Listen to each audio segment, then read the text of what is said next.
8 horas e 44 minutos, 8h44. Nosso Manhã Regional aqui na 740 até as 9 horas da manhã, levando para você notícia e informação. Tem aqui o Iluir, está na escuta, mandar um abraço para o Iluir. Também a Deolinda Rosa Russo, ela diz bom dia a todos, especialmente para você, Valerão, em nome de todos os radialistas. Imbé, litoral norte do Rio Grande do Sul, em boas mãos. Regis Cacetinho, prefeito em exercício. Ike Velovato, prefeito em Brasília. Já 40 milhões garantidos para a nova ponte Tramandaí Imbé RS. Parcerias são muito especiais e importantes. Gratidão ao seu Moreira, deputado federal, Luciano Silveira, deputado estadual. Abraços da avó Didi. Parabéns pelo trabalho de vocês. Informações, notícias em tempo real. Nós que agradecemos, né, vovó? A senhora está aqui em Rio Grande ainda ou já está em Imbé? Porque ficou nos devendo uma visita, você já voltou para Imbé, né? Ela nos ouve lá na praia de Imbé, para nossa alegria, né? Também aqui, bom dia, Valerão, Rafael e Carlos Magno. Essa gatinha fugiu de casa na sexta-feira. Se for possível divulgar, agradeço. Um grande abraço. O Enio é quem pede. Eu não abri aqui a imagem no Facebook, mas vou pedir para a produção abrir a imagem da gatinha e colocar na nossa transmissão do Facebook. Uma gatinha que fugiu, né, ou que se perdeu, de repente, sabe-se lá, né, o bichinho sai na rua, daqui a um pouco um cão corre, ela dispara e acaba não voltando. Ou, de repente, alguém que se engraça com a gatinha dos outros e acaba levando para casa, o que está errado, né, porque judia do animal, judia também da família proprietária. Ou não é proprietária, é tutor, né, que chama isso. Juarez Amaral, bom dia para vocês aí. Norma Macena, você já anunciou as vagas do Cine hoje? Acho que liguei o rádio mais tarde hoje. Querida, anunciamos sim. Anunciamos sempre às 7h15. E o Leonardo Dias Munhoz, que está ligado conosco, dando bom dia. Bom, passado aqui todas as mensagens, né, eu quero aqui cumprimentar, né, e agradecer a presença dele, deputado federal Alexandre Lindenmayer, aqui nos nossos estúdios, né, para conversar um pouco conosco, e agradecer em função até mesmo, né, do deputado ter tido uma queda agora nos últimos dias, estávamos conversando com relação a isso, né, e graças a Deus está tudo bem, né, com o deputado. Tem, é claro, uma lesãozinha no braço, mas isso é o de menos, dada a proporção que poderia ter sido, né, uma queda na rua. Bom dia, deputado, prazer em recebê-lo. Bom dia, Valerão, bom dia a todos os ouvintes, uma satisfação estar contigo. E como tu disseste, estou feliz porque foi uma queda cujo dano foi praticamente, eu tirei o braço do lugar, depois colocou o braço no lugar, mas eu poderia ter batido com a cabeça. Deu tudo certo. Então agora é questão de um tempo de recuperação, tem que fazer uma avaliação se não teve rompimento de ligamento, mas estou muito bem e pronto para caminhar. Só a questão de um tempo aqui fazer fisioterapia, tirar essa tipóia e voltar à normalidade. Mas muito obrigado pela oportunidade e já aproveitando para desejar a todos e todas aí um feliz ano novo, que seja um ano muito bom para nós, de muitas coisas boas para todas as pessoas, né? Eu até, daqui já de público, né, eu tentei contato com o senhor nos últimos dias, que a gente estava, sempre a gente traz todas as autoridades, né?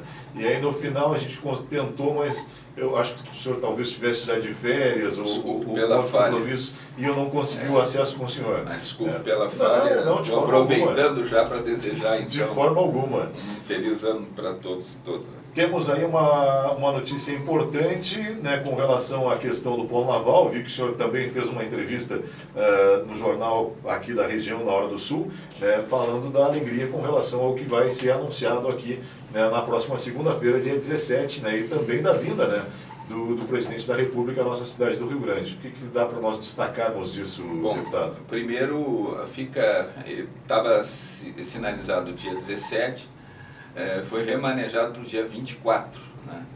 Que sim, a ideia, eu fiquei com 17 gravado na memória. A princípio, o que ia ser feito aqui? Ia ser feito aqui também o anúncio da licitação de 8 gazeiros, né, da Transpetro, mas houve uma decisão de fazer o anúncio dos gazeiros lá no Rio de Janeiro. Então, dia 17, o presidente vai estar no Rio de Janeiro, provavelmente em Angra dos Reis, no estaleiro lá.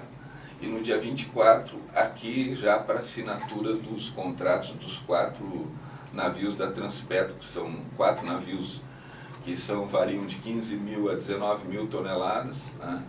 Ao mesmo tempo, a gente estima em torno de 1.400, 1.500 postos de trabalho, 3 anos e meio de obra, e com a manifestação do presidente da Transpetro e da própria Petrobras, porque a Transpetro ela é subsidiária da Petrobras, né, que é depois desses 8 gaseiros que estarão sendo licitados, que basicamente serão construídos em estaleiros nacionais, principalmente pelo fato de que tem uma exigência ali de 40% de conteúdo nacional. Então, a tendência é a construção aqui nos nossos estaleiros do país, podendo inclusive estarem sendo contratados e construídos aqui nos nossos estaleiros. E depois ainda vem alguns outros navios, tendo em vista que o plano é de 25 navios ao todo da Transpetro, né? Então esses 4 serão os primeiros, sendo que o restante será distribuído e licitado entre estaleiros nacionais, podendo inclusive estar nos estaleiros de Rio Grande e também talvez em São José do Norte, sendo que em relação ainda ao estaleiro de São José do Norte ou mesmo o estaleiro Rio Grande, a nossa expectativa é de que a gente, para além dessas embarcações, a gente possa ter contratação de módulos, né? Tendo em vista que tem 2 plataformas que já foram licitadas, cada uma delas com 55 mil toneladas em cima de casco, e está no processo agora de contratação por quem foi vencedora, contratação para elaboração de módulos que entre aspas, seria como se fosse um Lego que é montado em cima das plataformas. Isso, 55 mil toneladas em cada uma delas, é muito módulo para ser construído e provavelmente vai ocupar os estaleiros nacionais. A minha expectativa é de que nós tenhamos tanto o EBR como o estaleiro Rio Grande, para além da construção de cascos, né, de navios, que a gente possa ter também a retomada de construção de módulos, considerando o fato de que cada módulo gera em torno de 500 postos de trabalho, né? Então, enfim, é uma retomada de um setor que é importante, que gera emprego, que para além do emprego dentro do estaleiro também mexe com bar, com restaurante, com a feira, com o supermercado, mexe com a economia da cidade, é uma massa salarial, digamos, diferenciada, um pouco acima da média que se tem, então para nós é importante. Fico na expectativa aí de que a gente possa, para além desses 4 contratos que estarão sendo assinados, que a gente possa ter na sequência alguns outros nesse setor. E na expectativa de outras questões, por exemplo, que é o fato de que a Unifértil, que é uma empresa de fertilizantes que nós temos aqui na Barra, ela já estará construindo mais uma planta, são 200 milhões de reais que estarão sendo investidos aqui em Rio Grande. A própria Josapar vai construir uma unidade fabril aqui em Rio Grande, são em torno de 150 milhões de reais. A própria Termasa acabou de fazer o anúncio de investimento para fora de 400 milhões. Isso tudo mexe com construção civil, para além de outros setores, além da construção civil também entra metalurgia. Enfim, estamos na expectativa de que se possa ter mais emprego na região, na cidade do Rio Grande também.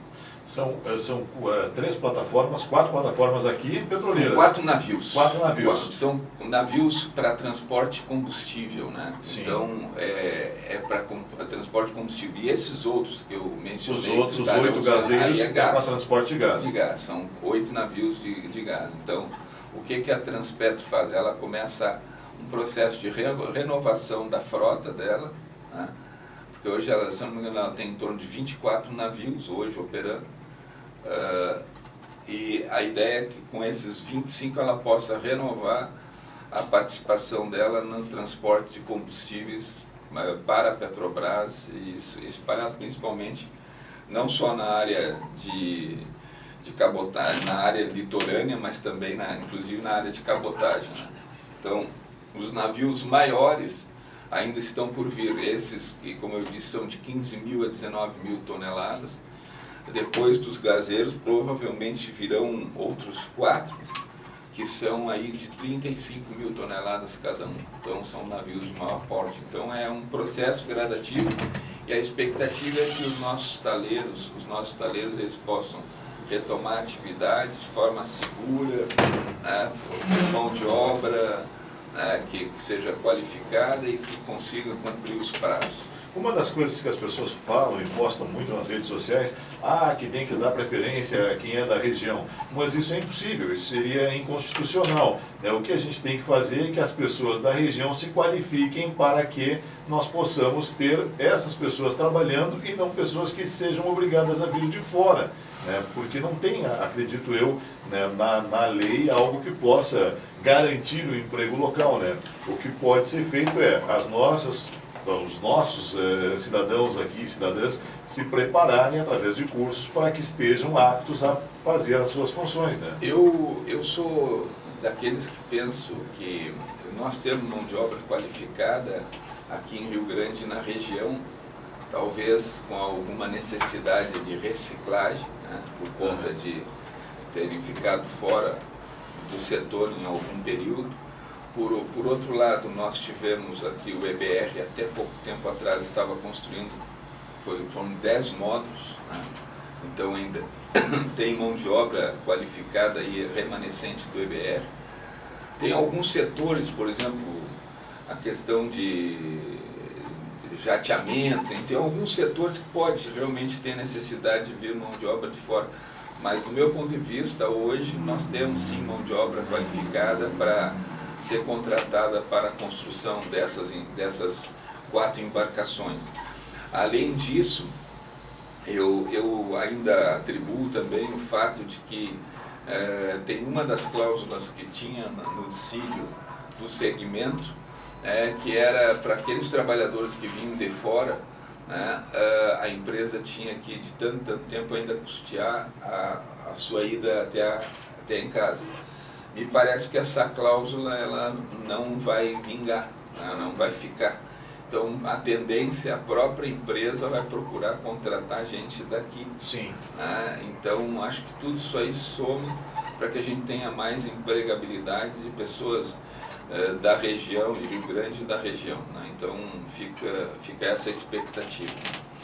Além desses anúncios, o que mais seria anunciado, o que mais poderia ser divulgado com essa visita do presidente à nossa região? O que eu te diria, sim, estava certo, essa questão do anúncio dos 8 gazeiros, porque não é pouca coisa. Quando eu falo em 4 navios que estão sendo assinados contratos, a gente está falando em mais de R$1,5 bilhão, não é pouca coisa, isso é significativo. É como eu disse, 3 anos e meio de emprego seguro, dando possibilidade de tu ir buscando outros contratos para tu ter um estaleiro que tenha continuidade, não parado, porque o estaleiro vive de contrato. Então isso é um baita de um ganho. Agora, quando se anuncia os 8 gazeiros, a gente está falando em coisa aí na faixa de 10 bi, é elevado, porque é alta tecnologia embarcada, Então a tendência seria um anúncio que seria feito aqui em Rio Grande, houve uma divisão, vai ser feito. Esses não vão ser montados aqui, Pode ser, é uma licitação. Vai ser aberta a licitação, depende das empresas que ganharem. Seria feito aqui o anúncio. A assinatura do contrato para começar os 4 navios e o anúncio da licitação do processo de 8 gazeiros para serem construídos aqui no Brasil. Então, esse seria o anúncio. Evidentemente que a tendência depois é aquilo que eu falei, depois que assinado, por exemplo, feita a licitação dos 8 gazeiros, assinou o contrato, deve estar saindo mais 4 navios, que aí são navios ainda maiores, são navios de 35 mil toneladas, são 4 outros navios. Então a ideia é que se possa ter continuidade. Fora disso, o que eu esperaria? Mas que a gente tem esperado já há muito tempo, desculpa a expressão, é algo que a gente tem cobrado e ainda não saiu, que eu acredito que agora a última palavra que veio do presidente, do diretor-geral DENIT, foi de que eles estão esperando a LOA E acompanhei isso, já passou pelo jurídico, já está tudo ok para ser publicado o edital de licitação do projeto executivo da ligação a seco Rio Grande São José do Norte. Mas precisa ser aprovada a LOA para ter o recurso, né, propriamente dito. E a LOA provavelmente nós vamos aprovar depois do Carnaval, né, então ainda está pendente a LOA. Mas poderia ser anunciado, não acredito, não vai dar tempo, porque precisa ter a LOA aprovada. Então é isso, a vinda do presidente, às vezes pergunta, pô, mas o que mais? Eu disse, pô, eram 8 gazeiros, né? Mas vai ser no Rio, e o fato de nós termos uma retomada aqui com mais de 1.000 e tantos postos de trabalho e com investimento nessa magnitude e com um período de 3 anos e pouco, é uma retomada de injeção de recursos aqui na nossa cidade, que é muito importante para o comércio, para todas as áreas, né? Sim. O Sérgio Bassi, quando esteve aqui a última vez, ele foi extremamente, né, enfático na tentativa de trazer coisas para cá, falou muito da ligação que tem para com o senhor, para que tem com o deputado Halley, falou muitíssimo bem da cidade, até mesmo ele se declarou como um apaixonado pela nossa cidade, pela nossa região, né? Então, de repente, isso talvez possa influenciar para que a gente tenha, né, quem sabe, a vitória aí nesses também gazeiros, né?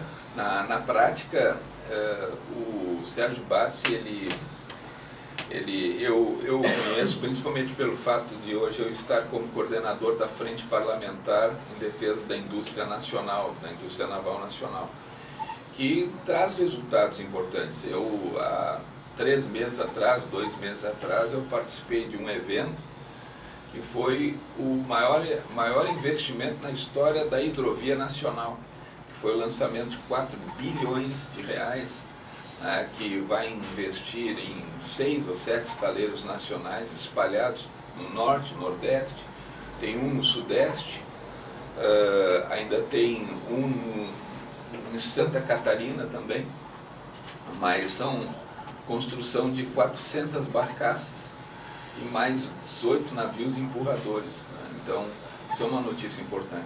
O estaleiro de Enseada, que estava exportando minério, tá? Tinha 200 trabalhadores, acaba agora também, vai começar a construir em torno de 8 navios. Aí, recentemente, teve o anúncio, 2 estaleiros, um em Navegantes e outro em Itajaí, que também vão construir outras 12 embarcações. Então é um processo de retomada, de geração de emprego num setor que tem mão de obra intensiva, né? Gera muito emprego direto, mas também indireto, né? Porque tem toda a cadeia de suprimentos, de fornecedores, que tu pode estar colocando esses fornecedores como empresas micro, pequenas, médias, empresas brasileiras fornecedoras para essa cadeia, né?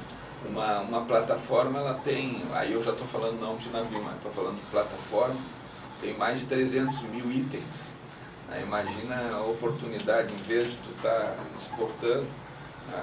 E a questão, o pessoal diz, mas é mais barato produzir lá fora. Bom, mas se a gente pegar Coreia, China, Canadá, Estados Unidos, Noruega, são países que subsidiam a sua indústria. Sim. A Inglaterra subsidia a sua indústria, defende. Então, não se trata assim de ser liberal ou não. A questão é de que hoje, dentro dessa área de atividade, existe um protecionismo nos seus países. Sim. Então, e aqui no Brasil nós acabamos fazendo algumas alterações legislativas que acabou nos permitindo que a indústria nacional pudesse ser mais competitiva em relação à disputa com as empresas internacionais.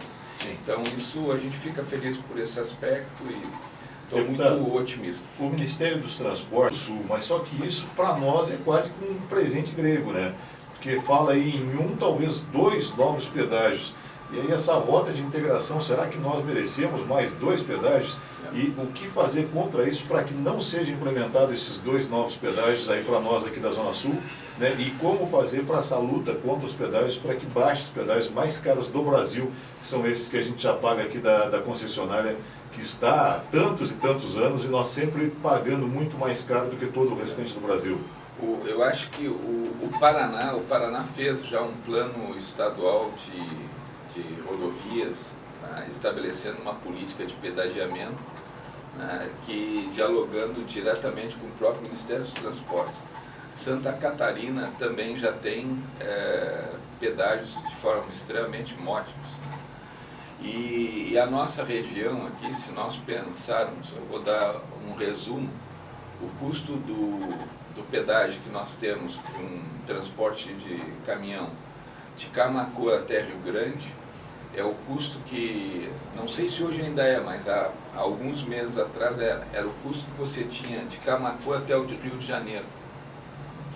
Está entendendo? Sim. Olha a desproporção. O que tu paga de Camaquã até Rio Grande é o mesmo custo de pedágio que tu paga de Camaquã até o Rio. Então, cruzando por estados, né? O fato é que nós temos esse contrato há mais de 26 anos. Se tentou na esfera judicial, se tentou no Tribunal de Contas da União e não se conseguiu êxito na ruptura desse contrato, sob pena da alegação, o Brasil não cumpre contrato, né? Então não teve jeito.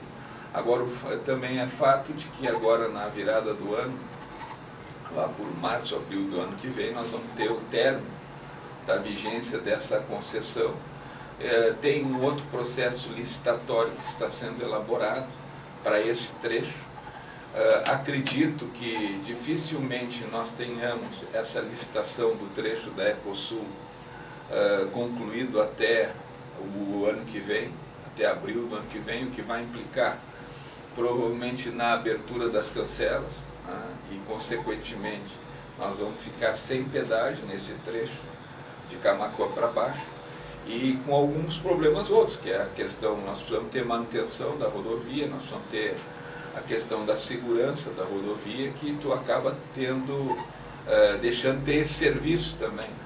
Então, ao mesmo tempo que tu tira o pedágio, que é um horror, eu diria que esse pedágio aqui ele acabou gerando alguns portos em Santa Catarina, ele potencializou os portos de Santa Catarina, porque a carga que vinha para cá, ela começou a ter um custo elevado, tu acabou empurrando carga do centro do estado, do setor da indústria do estado, tu acabou empurrando essa carga para o Porto de São Francisco, Porto de Imbituba, para Itajaí, Navegantes e assim por diante. Então, acredito que nós vamos ter o término desse pedágio em abril do ano que vem, e ao mesmo tempo, caso vingue essa proposta dessas novas praças, da 290 e da 116, passarão a vigorar a partir de 2027. Então, posteriormente à extinção desse contrato. Sim. Que nós temos aqui. Então, não haveria uma sobreposição de tarifa.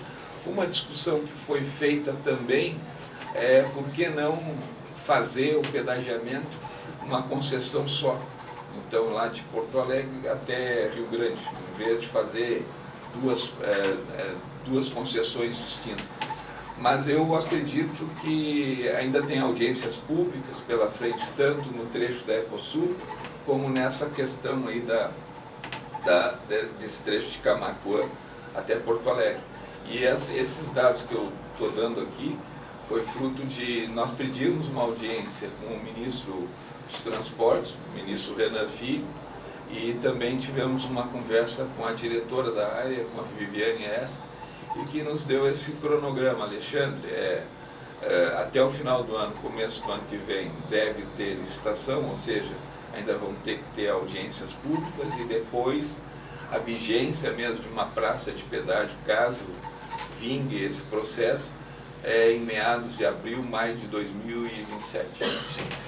Não há uma bitributação, nós não pagamos imposto para a manutenção das estradas quando abastecemos, nós não pagamos no IPVA, nós não pagamos quando compramos o carro. Né? Como pode? Isso não é proibido no Brasil, essa bitributação? E o que fazer para terminar com isso? Nós poderíamos pagar um carro bem mais barato, pagar um combustível mais barato e dessa forma pagar o pedágio, mas fica difícil quando a gente paga uma carga tributária tão alta e nós não temos o retorno necessário que se merece, né? Eu sou daqueles que me somam a ideia de que eu não gostaria que tivéssemos pedagiamento. Evidentemente gostaria que tivéssemos estradas seguras, bem com boa manutenção, com estrutura de segurança, na rodovia, com ambulância de apoio. Queria que tivéssemos isso. Agora, essa é uma realidade que a política de concessões já é algo que já extrapola algumas décadas, né? Aliás, a primeira concessão no Brasil foi essa de Rio Grande, esse trecho da Ecosul aqui. Talvez por isso tenha sido o pior contrato. Na época era uma situação de inovação, então já vão lá 26, 27 anos. Né? Mas o fato é esse, não é uma realidade só do Brasil. Hoje os países acabam utilizando a questão do pedagiamento das rodovias concedidas para manter, digamos, essas rodovias. Sendo que o que me foi falado também, que vai ser utilizado uma outra metodologia, um outro mecanismo tecnológico, não vai ter as praças de pedágio. É isso. Só que isso também pode ser um grande problema, né? Porque a partir daí nós podemos ser obrigados a pagar pedágio saindo do Povo Novo para ir até a Quinta, né? Isso tudo eu acho que tem que ser bem discutido em audiência pública, né? Sim. Tem razão. E aí a população vai ter que fazer parte e bater pé, porque fica...